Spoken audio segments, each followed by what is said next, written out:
Hello,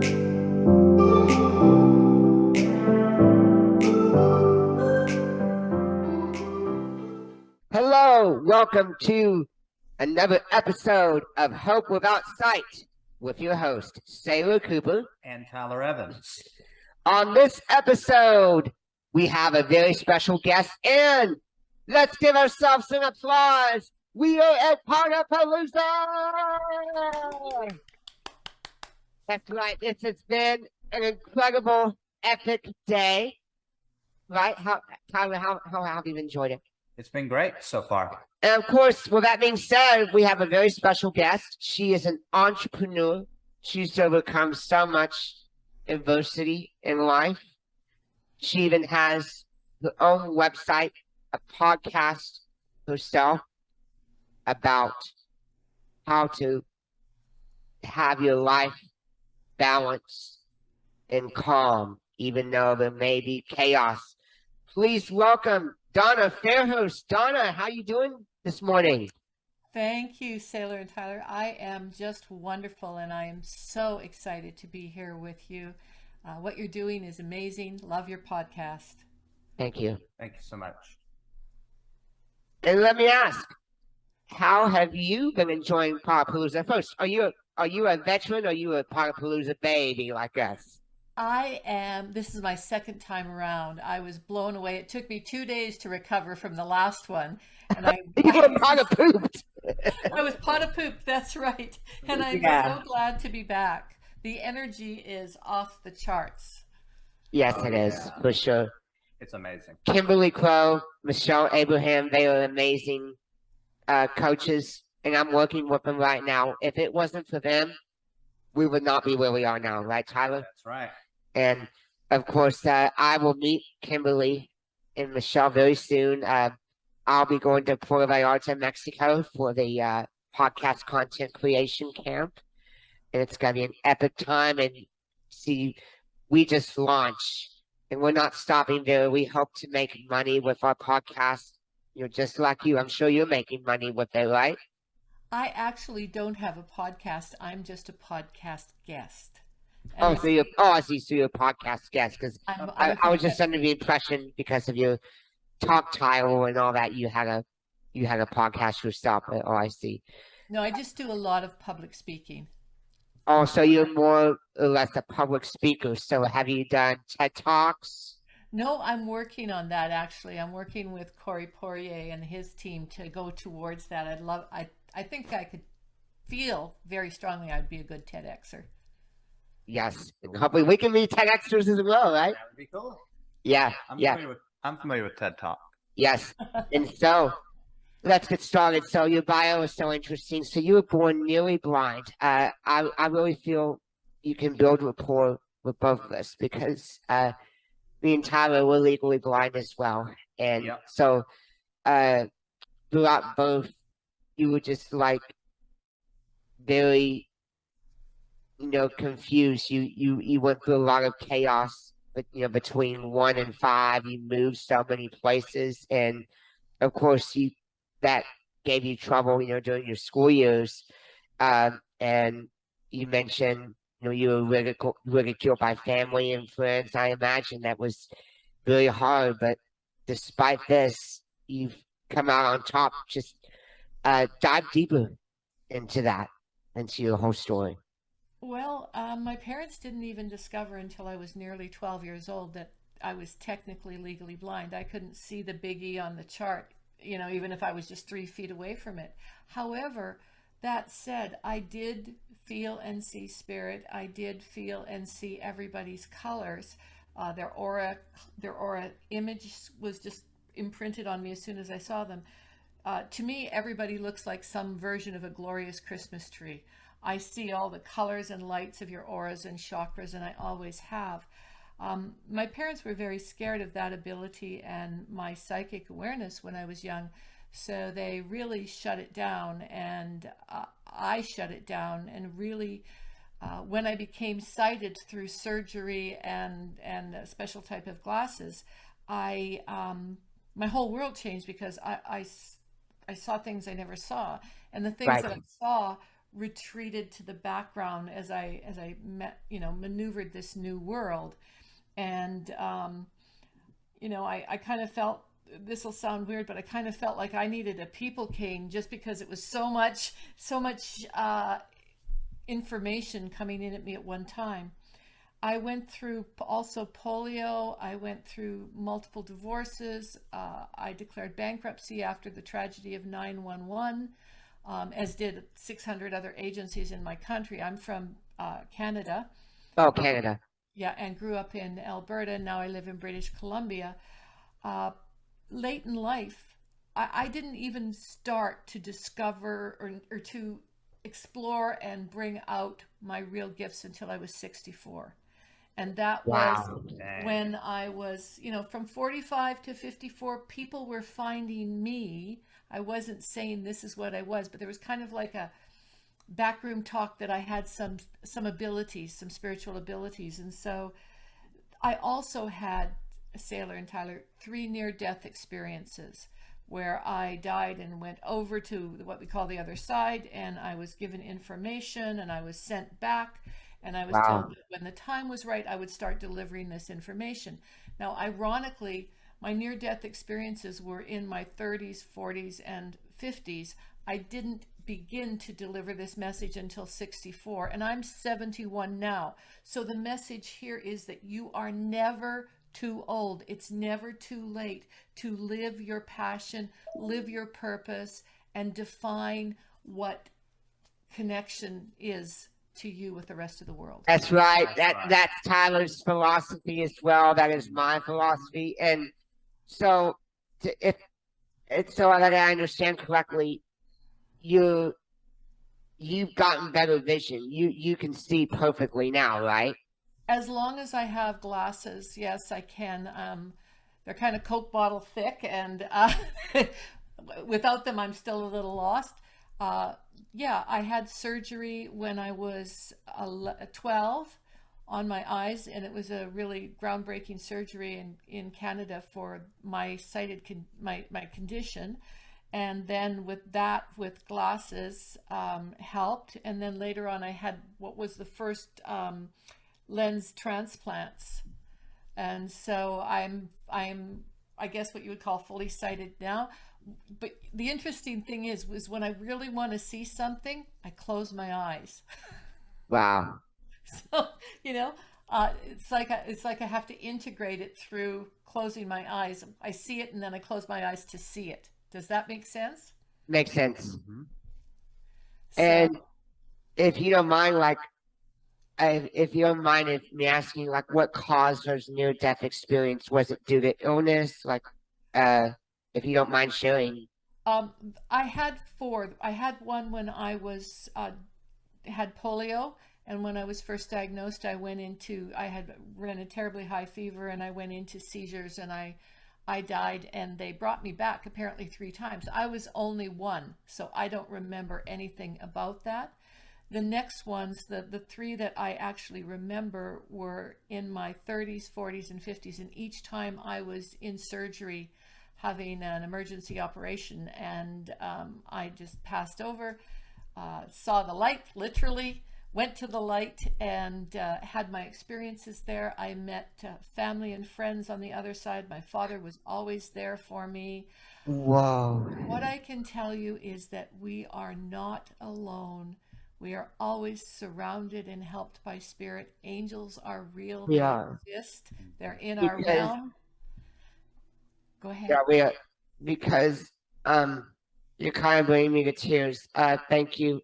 I just lost my grandfather, Papa Jack, who died at 102. He was very healthy up until his last years. He was a World War II veteran, and I am kind of sad that he's no longer here. But I want to thank you for sharing that we have spirit watching, because he's watching us right now. Papa Jack, I love you. You're looking over me, and you know what? I know you were a very professional businessman yourself in the pipe and steel industry, and I want to make you proud, Papa Jack. I know you're here, you're watching, and Tyler, you have something too, right? You lost someone as well. I lost my mom 2 years ago. Well, you haven't lost anybody. They're not lost. They're just on the other side of the veil, and they can see Right. you, hear you, and feel you every moment. They're never gone. And they check in with you regularly. And the thing about being in spirit is you can be multiple places at multiple times, all at the same time, with multiple people. Yeah. Well, I So, tell you what, I feel her all the time. She had a long battle with breast cancer, and then a long battle with pneumonia, yeah. but she never, ever stopped fighting. She fought for me when I was young, and then she fought for herself later in life as an example for others. It was awesome. Well, then that makes you a visionary of her vision, Tyler, and you carry on that legacy. Both of you, Papa Jock and your mom's, you carry that legacy on, and That's right. know that they're so proud of you. They're so proud of you for being here, for showing up, for doing this show, for being a voice for other people, and to shine your light. You know, I say that we are born to know, to grow, to flow, and to glow. There you Right. go. That is a good. Flow, grow, and glow. Because when you know who you are and what you're here to do, you grow exponentially. And when you grow exponentially, you're in the flow of life. And when you're in the flow of life, you begin to glow and you shine that light for other people. And you draw the people that need you to shine, help them shine their light. Like you are helping me grow my light and my word and my vision and my purpose just by being here and being the witness. And Thank I am you. doing Thank that for you. So, hey, let's just grow and glow. Let's do it. Let's That's grow right. and let's grow and glow. And so, to be clear, what is polio again? And after polio, I want to talk. I think you and I resonate to seizures as well because I used to have them. What is polio? Polio is a viral infection that affects the nervous system and the spinal system. It is, I had it before they had a vaccination for polio. So I was in an epidemic. There were over 9,000 people that got polio in that epidemic in my part of the world, and 500 of them died. Most of them were children. Most of the people, 90% of the people, were either quadriplegic or paraplegic. And those that weren't were like me, were severely affected with our muscular integrity. So what that meant is that while I could stand, I didn't have the muscular strength, and my muscles would seize and convulse, and so I couldn't walk, I couldn't talk, I couldn't move properly, and I was only an infant, and I was also legally blind, which nobody knew. So what happened to me is I became a very insular child, very quiet, very absorbed, very connected to spirit, and that's what got me through it. And my parents were amazing. They developed physiotherapies that weren't even heard of to work on my limbs and muscles and voice so that I could talk. So when I get tired, even now, my muscles, I look like a drunk. That's what I know when you're tired. The curtain drops and you just look like a drunk. I can shake a little bit. My hands sometimes shake. I actually feel just kind of like powerless when that happens. And I sound like I'm a drunk. I slur my words and I have to really work hard. And even when I'm excited, that happens. Sometimes my mouth won't work together with what my mind and my voice wants to do. Awesome! Wow, wow, that's an incredible story. I Oh mean, yeah. and also, of course, that you said the one near-death experience was due to polio, and the other three were due to operations. I'm just recapping just to make sure that I understand it all correctly. You know? Absolutely. Yes, that's true. Yeah. And so I want to tell you, I had seizures as well when I was young. I outgrew them, thankfully. I was born prematurely in Conroe, Texas. Yes, I live just 10 minutes away from here. It's awesome. I know. Yeah, and I was born premature 3 months on June 3rd, 1993, and I almost didn't survive. My retina's detached. Also, Tyler to my left, we have a very similar story. And actually, he and I, we did a podcast this morning about us. He was born premature as well. But when I was 8 years old, I began to have seizures because, as you know, seizures can be caused by overstimulation of light and sound. And I had gone to my first concert ever when I was 8 years old to see NSYNC, which is a rock band. Mm-hmm. And when the concert first started, I was just very jittery, nervous, fidgety. I was chewing on my shirt, and it was because of the anxiety and the overstimulation by noise. And there was a brief intermission, but after a while, I was okay, and the rest is history. I enjoyed the night. It was a great concert. And the next day, I was hanging out at my grandmother's pool, and I was sitting on the steps. One of my cousins tried to offer me a lollipop, and she thought I was just being bashful and just not responding. And then a few seconds later, I slid into the pool. Once she saw that I wasn't moving, she immediately jumped in, pulled me out. She began screaming, at my mom because she was looking at my grandmother's flower beds with my grandmother and her friends. And so they immediately came running, and they thought I wasn't breathing. And they did CPR. I did bite my mom's finger, though. I almost bit it off. But once I did that, she knew I was still alive. I was bleeding. And so they rushed me to hospital, and they ran off a test. And a neurologist saw me. They did all the standard like EEG tests and everything, and they said the seizure was caused by overstimulation. But by the grace of God, I had more tests done. And at 12 years old, I got the confirmation that I've outgrown my seizures, and I've been seizure-free ever since. What a story! What a story. That is wonderful. Oh, yeah. Yeah. And so, yeah, that's my story. And of course, I want to spread a message to people that, if you're down and out, you can overcome any challenges regardless of your circumstances. And That's right. I have a question.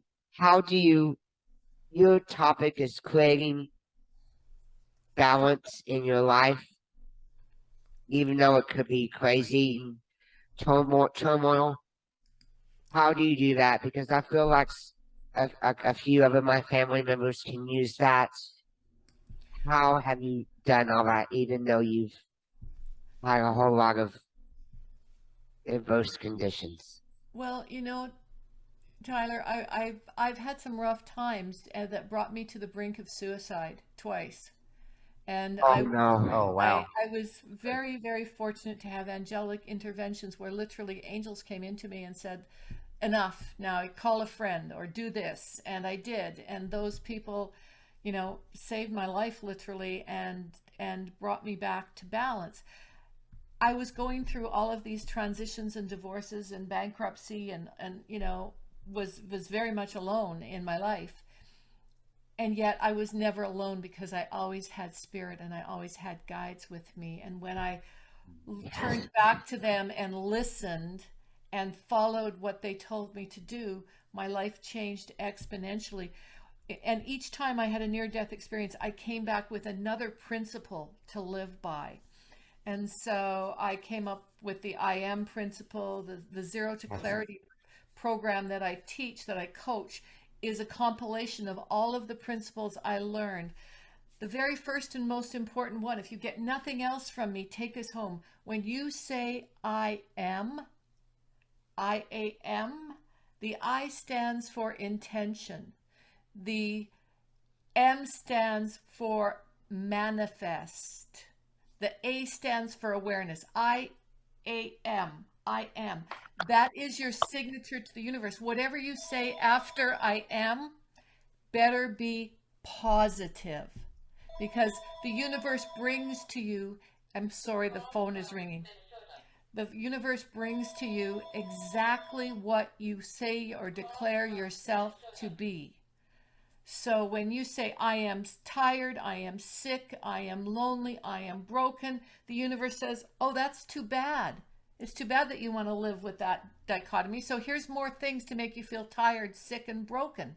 And that's what you'll receive. When you say to the universe, I am feeling tired, sick, or broken, it's a space of feeling that allows them to come in and give you the experiences that will take you away from tired, sick, and broken. So if you're feeling down or upset, declare it as a feeling, not as an actual thing that is. Because everything is energy. We are energy in a physical body. This skin that we wear is just a body bag to carry our soul around in. Yes. Yep. So that, and I was given two really strong principles, the calm principle and the sacred soul self principle. And those are what I teach and coach. Wow. And you coach spirituality. I coach everything. I coach mostly women and a few brave men to own who they are, where they are, and how they got there, and how to get to where they want to go next. So I teach people to live with purpose, on purpose, wherever you are, whoever you're with, whatever is happening, whenever it is. Amen. And amen. And most importantly, I want to, if we can, I want to follow your footsteps, becoming a millionaire entrepreneur. Well, both of us actually. Oh yeah. Because Tyler's under me for now. Of course. But how did you become from bankrupt to wealthy? I wouldn't say that I'm wealthy, particularly in money. I would say I am overabundantly wealthy in health and prosperity and abundance and joy and love.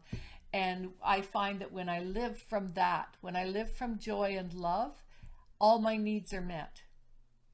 When I dive into not being joy and love and I go into chaos and incoherence, things slow down. Things don't happen the way I want them to. So I devised a Zero to Clarity toolkit, which has a clearing prayer, an angel invocation, and 7 affirmations in it. And I use those daily. And it's important that you connect and create that link, that bridge to spirit, whatever that is for you. And I work with people from multiple religions, people with no religion.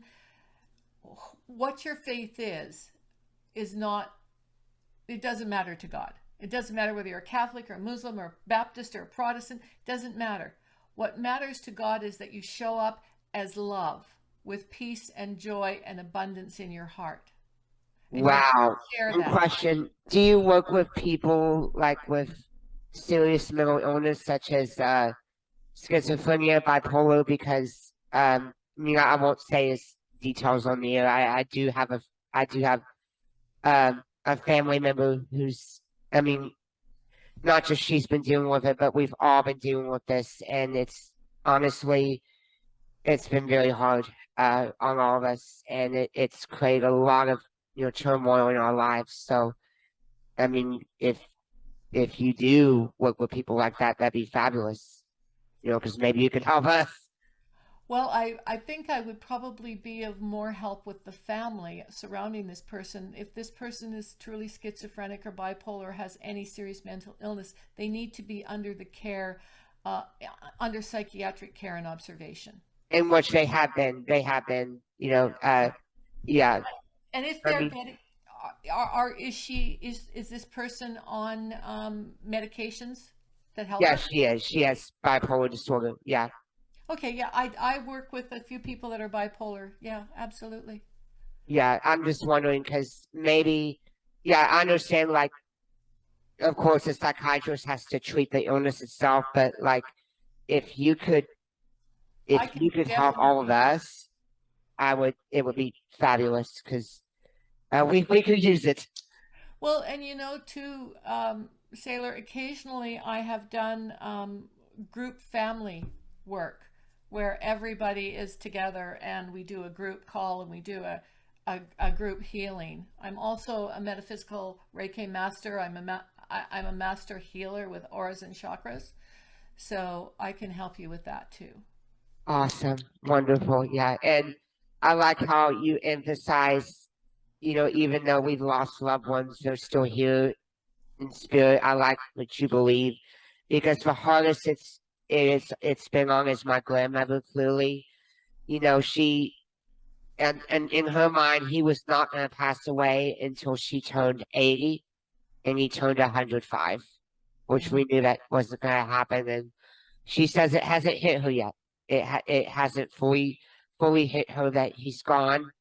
But I know it takes time, and things will be all right. It does take time, my dear. Every person has a different level and speed of integration. What I can tell you to do is ask for signs and symbols. If you want to hear from your Grandpa Jack, ask him to show you a sign or a symbol. One of the ways, I'll give you an example. When my mother was passing, she told each one of her three children, she gave them each a different sign and symbol that she would be there. And for me, it's a butterfly. And butterflies have shown up for me in sub-zero weather in the middle of frozen prairie Alberta when I needed a butterfly. For my brother, it was an eagle. For my sister, it was any representation of an angel. Within less than an hour of my mother's passing, each one of us received that symbol in a different way to let us know that she was okay, she was on the other side. And I know from dying myself and going over and meeting my father and my grandmother and other people that I love dearly that had passed, that they're just a huge cheering squad waiting for you, but not wanting you to go before your time. So they Right. come into our life to assist us, to guide us, to give us energy, to accomplish all of our goals. Wow. That's The awesome. work you do, Donna, is just so incredible. Well, um, before we wrap up, of course, I don't believe I have any more questions for you. Tyler, do you have any more questions for him? Yeah. So you basically believe there is an afterlife, that this is not it, that life here is not the only life, that there is an afterlife, correct? Tyler, I don't believe it. I know it. I know it because I've been there 3 times. Good answer. I know it because I have come to me every day. Yesterday, I was talking with another coach, and without even knowing it, I said to her grandfather, I said, okay, your grandfather is here. He's showing me he's in a uniform, and he's saying he's going to help you with the fog. I didn't know anything about her fog. She'd been in a traumatic car accident and was suffering from severe brain injury and fog. And I said, he also keeps saying pop. And she said, it's because I called him Pop Pop. So, I mean, not only do I know because I've been to the other side, but I know because spirit comes to me and channels through me to other people. Mm-hmm. Wow, Good. that's awesome. Well, I know, of course, we're limited on time. So before we wrap up, please share ways people can get in touch with you, such as emails, websites, just any ways if people want to, book a session with you. And also, the question I ask every single uh, member on my podcast, every single person who's on this podcast. What advice would you give for all my listeners who don't see a way out, who are just stuck and constantly struggling? Stuck is stopping to take action. Take one action, one step. It doesn't have to be a big step, just a baby step. If you can't figure out what to do, call a coach, call a friend, call a mentor.